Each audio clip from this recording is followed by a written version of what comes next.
Tragedy has struck the U.S. Military Academy at West Point. An unidentified senior cadet was killed and 20 others were injured when their military vehicle overturned during some sort of training exercise this morning. It happened near the Camp Natural Bridge training site.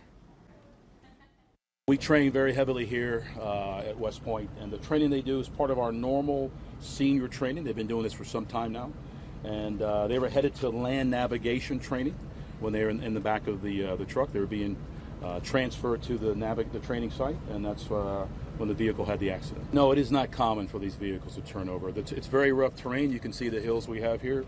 We want to make sure that our soldiers and our cadets train in realistic training environment. So this is part of our realistic training. This is the United States Army. We're strong.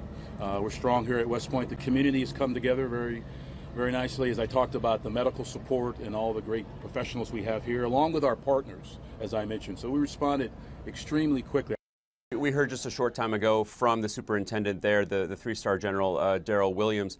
And essentially what he said is that this was a group of seniors, so the class of 2020. Obviously, we just had the commencement ceremony at West Point. This was a classic routine summer training for these seniors to train them, obviously, to become the officers that they're eventually going to be, specifically in various types of combat operations. And what we understand from the general there is that this was a rollover accident, that there were around 20 cadets in this truck, which they call a light medium tactical vehicle.